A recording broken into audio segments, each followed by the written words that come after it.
Assalamu alaikum. My name is Aruba Sadiq and today is my lecture about naturalism. Naturalism दो लफ्ज़ों से मिलकर बना है नेचर और ism. Naturalism is considered with nature self और द रियल सेल्फ। नेचुरलिज्म जो है वो किसके ऊपर डिपेंड करता है? नेचर सेल्फ पे, यानी कि अपने ही ऊपर डिपेंड करता है, और रियल सेल्फ पे की सेल्फ पे डिपेंड करता है। ठीक है। It concern that ultimate reality is matter. ठीक है, एंड नॉट माइंड और स्पिरिट। ठीक है, कंसर्ट करता है कि अल्टीमेट रियलिटी ही मैटर है, माइंड और स्पिरिट नहीं। यानी कि जिस चीज़ को हम हाथ लगा सकते हैं या टच कर सकते हैं उसी चीज़ की अहमियत है, और किसी और चीज़ की अहमियत नहीं है, ना कि माइंड की और ना ही स्पिरिट की। Does not believe in spiritualisation. ये स्पिरिचुअलाइजेशन के ऊपर बिलीव नहीं करता। Deny the instant of spiritual universe. वो स्पिरिचुअल यूनिवर्स यानी कि जो रूहानी जो यूनिवर्स है, रूहानी जो कायनात है, उस चीज़ के ऊपर बिलीव नहीं करता। The universe of ideas and values. ठीक है, ये उस यूनिवर्स पे बिलीव करता है जिसके आइडियाज़ और वैल्यूज़ भी होते हैं। Reality is the material world. कि रियलिटी जो है वही मटीरियल वर्ल्ड है। ठीक है। Material world governed by a system of natural laws and the man who is the creature of the material world must submit to them। वो कहता है कि मटेरियल वर्ल्ड जो मादी दुनिया है, यही कुदरत की वजह से ही मादी दुनिया पाई जाती है, और जो इंसान है वही क्रिएचर है। ठीक है, जिसने बनाया है इस वर्ल्ड को। ठीक है ना, यानी कि नेचुरली तौर पे।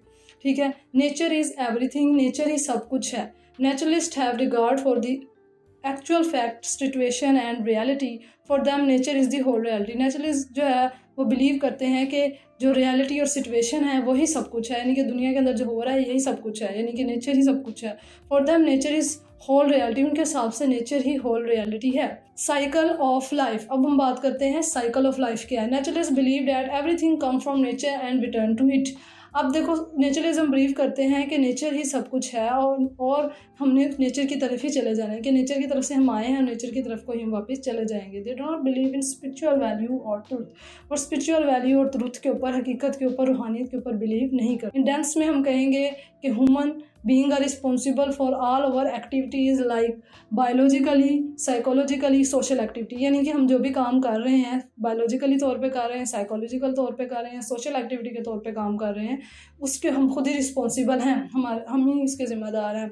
Value of light are created by human need. ठीक है, वैल्यू ऑफ लाइट जो क्रिएट की हम इंसान ने खुद की है। Man create them when he react to और रिएक्ट विद इन्वायरमेंट। इंसान इसको खुद क्रिएट करता है जब रिएक्ट करता है इन्वायरमेंट के साथ, माहौल के साथ। ठीक है ना, तो उसको खुद क्रिएट करता है। आगे हम बात करेंगे कि naturalism, according to naturalism there intact goodness in man. In man there is an intact capability of morality. Man is born rational. Naturalist thus have idolise man. अब उन्होंने नेचुरलिस्ट इस चीज़ पे बिलीव करते हैं कि इंसान जो है वो अच्छा पैदा हुआ है। ठीक है, और मोरालिटी इंसान के अंदर पाई जाती है, अच्छे काम ही उसके अंदर पाए जाते हैं। ठीक है। Nature is complete in self habits oven law. के नेचुरलिज्म जो है वो अपने पे ही कंप्लीट होता है, और उसके अपने ही असूल हैं, अपने ही कानून है। ठीक है। It does not there form require is to higher insight और न्यूट्रिशन टू अंडरस्टैंड नेचर। तो हमें जो है इसी वजह से हमें कोई बहुत ज़्यादा चीज़ों की ज़रूरत नहीं पड़ेगी कि हम नेचर को समझ सकें। The aim of human life is to self expression. यानी कि इंसान का जो मकसद है दुनिया में वो क्या है? सेल्फ एक्सप्रेशन करना, यानी चीज़ों को समझना। ठीक है, अपने आप को समझना कि मैं क्या हूँ और मेरा मकसद क्या है और मैंने किस तरह काम को करना है। नेक्स्ट हम बात करते हैं माइंड एंड बॉडी की। वो कहता है naturalism believe that mind is an instant in the process of revolution, it can be explain in term of nature. कहता है नेचुरलिज्म बिलीव करते हैं कि माइंड ही सब कुछ है। ठीक है, और उसको एक्सप्रेस करता है वो नेचर के तौर पे। Mind is a function of the brain which is material nature. Mind जो है वो फंक्शन है ब्रेन का। ठीक है ना, दिमाग जो है हमारा फंक्शन है, हमारे दिमाग के अंदर ब्रेन का, which is material in nature, जो मटीरियल है नेचर में। ठीक है। Mind is the source of knowledge. Mind जो है वो हमारा सोर्स नहीं है नॉलेज, यानी कि माइंड की वजह से हमें नॉलेज नहीं मिलता। All knowledge is come from without, and senses are the gate words of our knowledge. यानी हमारे जो सेंसेस हैं, 5 सेंसेस, उनसे ही हमें नॉलेज मिलता है, उन चीज़ों को हासिल करते हैं। देन हमारा टॉपिक है पर्सनैलिटी ऑफ चिल्ड्रन। बच्चों की पर्सनैलिटी किस तरीके से बनती है, बच्चों की पर्सनैलिटी किस तरीके से डिवेल्प होती है। तो वो कहते हैं कि personality of the children is fashioned by. कि पर्सनैलिटी जो है चिल्ड्रन की वो फॉर्शन बाय किस तरह होती है? इन्वॉल्वमेंट के अंदर, यानी माहौल के अंदर, जिस माहौल में वो रह रहा था। तो वो कहता है कि 2 तरह के टाइप्स ऑफ इन्वॉल्वमेंट होते हैं। एक होता है physical involvement.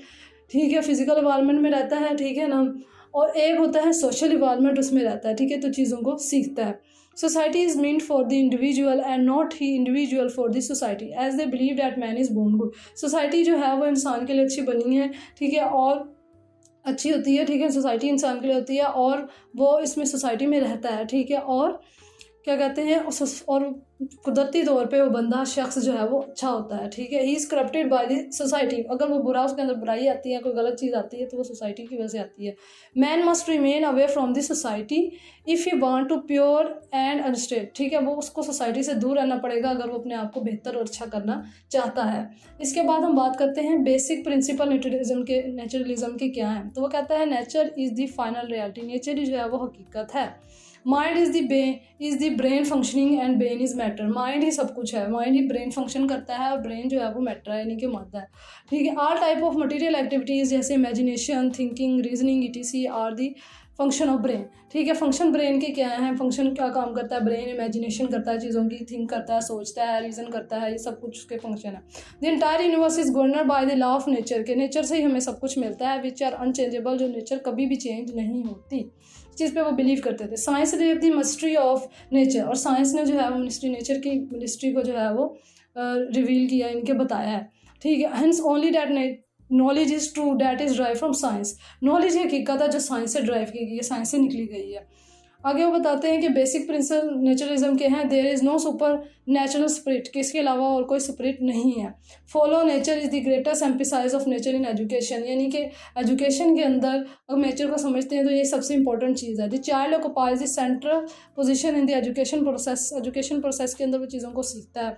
The child should be educated according to his nature, nature के मुताबिक ही वो चीज़ों को सीखता है, जैसे उसकी नेचर होगी, ठीक है, उस तरीके से वो चीज़ों को देखेगा और सीखेगा। It is the child himself rather than the educator, school और book of the study that should be enforce education picture, यानी कि बच्चा खुद होता है कि वो चीज़ों को सीखे, बजाय कि वो किताबों में इन चीज़ों से सीखे। Naturally avoid freedom in education, वो फ्रीडम भी कहते हैं एजुकेशन के अंदर क्या होनी चाहिए, फ्रीडम होनी चाहिए, ठीक है। नेचुरलिस्ट अवॉइड फ्रीडम एजुकेशन में होनी चाहिए। Child is good not a evil but bond he should be gain all of fair of it, ठीक है, कि इंसान अच्छा पैदा हुआ है लेकिन उसको अगर नफरत मिलती है तो उसके अंदर बुराई पैदा होती है। बेसिक प्रिंसिपल उसने क्या बताए हैं कि इंसान जो है वो उसका बिहेवियर अच्छा होता है इस वजह से, और वो नॉलेज जो है सेंसेस से हासिल करता है। उसके बाद वो बताते हैं एजुकेशन में क्या काम है। वो कहता है कि एजुकेशन जो है, उसने कहा है कि in the natural system of education there is no space for class, कहता है किसी क्लास की, कोई टेक्स्ट बुक की कोई ज़रूरत नहीं होती कि उन चीज़ों से सीखे। टीचर जो है वो अपना कोई खास किरदार अदा नहीं करता और कोई डिसिप्लिन भी नहीं होता इस एजुकेशन में, ठीक है। नेचुरलिज्म जो है उसमें एजुकेशन जो है उसमें नेचर को देखा जाता है। एजुकेशन के अंदर बच्चे फ्री होते हैं एजुकेशन हासिल करने के लिए, इसका जो एक्सपोनेंट है वो रोशिया है और गंगा जी है, ठीक है। वो कहते हैं कि बच्चा जो है वो चीज़ों को सीखता है ड्यू टू हिज एक्सपीरियंसेस, अपने एक्सपीरियंस से, ठीक है ना, वो चीज़ों को सीखता है और लर्न करता है। अब हमारे पास बात आती है नेचुरलिज्म और टीचिंग की, कि नेचुरलिज्म और टीचिंग जो है उस वो क्या है। वो कहता है in method of teaching naturalism is against. अब देखो वो कहता है नेचुरलिज्म पुराने फरसुदा रवायात जो एजुकेशन के थे उनको नहीं मानता, ठीक है। वो क्या किताबों और इन चीज़ों को नहीं मानता। वो कहता है इससे बच्चों की डेवलपमेंटेशन ख़राब होती है। वो बच्चों को कहता है कि बच्चे खुद चीज़ों को देखें, करें, ठीक है, एक्सपीरियंस से जो है वो गेन करें। टीचर सिर्फ उनके ऊपर कोई इम्पोज नहीं कर सकता आइडिया, बल्कि बच्चे खुद देख के, उनको फ्रीडम है, वो डिफरेंट एक्टिविटीज़ करें और चीज़ों को समझें, ठीक है। ड्यू टू डिफरेंट ट्रिप्स, जैसे उन्होंने बताया कि डिफरेंट किस्म के ट्रिप्स में वो जो है वो जा सकते हैं, डिफरेंट एजुकेशन ट्रिप्स होते हैं, वहाँ पे बच्चे जाएं, ठीक है। वहाँ पे जब जाएंगे तो वहाँ से डिफरेंट चीज़ें जो हैं वो गेन करेंगे और सीखेंगे। इसके बाद हमारे पास आता है लिमिटेशन ऑफ नेचुरलिज्म। नेचुरलिज्म की लिमिटेशन क्या है। वो कहता है कि it ignore the spiritual and moral aspect of human nature, वो इग्नोर करता है मोरल और स्पिरिचुअल एस्पेक्ट ह्यूमन नेचर की, उसको इग्नोर करता है। It neglect the moral development of child, moral development of child यानी कि मोरली तौर पे, जिस्मानी रूहानी तौर पे डेवलपमेंट जो होती है उसको भी जो है वो क्या करता है, निगलेक्ट करता है। नेचुरलिज्म जो है वो कहता है कि बच्चे जो है वो खुद सीखें जो उनकी ज़िंदगी में उनको नुकसान भी पहुंचाते हैं, ठीक है। और जो टीचर है वो एक्सपीरियंस जो है उसके एक्सपीरियंस को नहीं माना जाता, जो कि अच्छी चीज़ नहीं है, ठीक है। और नेचुरलिज्म जो है वो बच्चों को शुरू से फ्रीडम देता है, जो कि उनको अच्छे बुरे का नहीं पता चलता, कि वो अगर खुद से सब काम करते हैं तो वो उनको नहीं पता चलता और उसके अंदर बुराई भी पैदा हो सकती है इस वजह से। और नेचुरलिज्म जो है वो निगलेक्ट करता है एनवायरनमेंट की रियलिटी को, ठीक है। My topic is finished and thank you.